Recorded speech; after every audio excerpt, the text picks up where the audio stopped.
परभणी जिल्ह्यामध्ये मागच्या 2 दिवसांपासून पेट्रोल आणि डिझेलची टंचाई निर्माण झाली होती। कंपनीकडून डिझेल आणि पेट्रोलचा पुरवठा होत नसल्यामुळे अनेक पेट्रोल पंप बंद ठेवण्याची वेळ आली होती।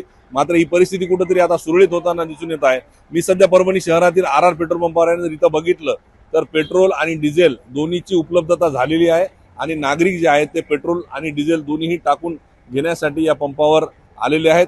केवळ याच पंपावर नाही तर शहरातील देशमुख पंप असेल, त्याचबरोबर भिकुलाल पंप असेल, दुर्राणी पेट्रोल पंप असेल, त्याचबरोबर इकडं अमोल पेट्रोल पंप असेल, या पंपांवर पेट्रोल आणि डिझेलची जी उपलब्धता आहे ती आज काल रात्री झालेली आणि यामुळे सुरळीत वाटप जे आहे ती विक्री जी आहे ती या ठिकाणी केली जात आहे।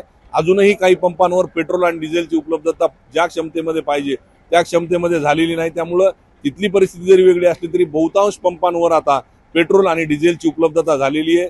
जे काही दर वाढवण्यात आले होते त्यानंतर ही टंचाई निर्माण झाली होती, त्यामुळे नागरिकांमध्ये मोठा संभ्रम निर्माण झाला होता। अनेक ठिकाणी नागरिक मोठी गर्दी करताना दिसून आले होते। मात्र काल रात्रीपासून कंपन्यांकडून जो पुरवठा आहे या पंप चालकांना तो झालेला आहे, त्यामुळे कुठेतरी नो स्टॉकचे जे बोर्ड लागले होते ते हटलेले आहेत।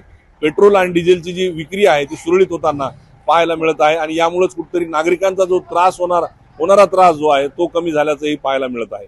Camera person Venkatesh Pankaj Kshirsagar, ABP Majha, Parbhani. ABP माझा, उघडा डोळे बघा नीट।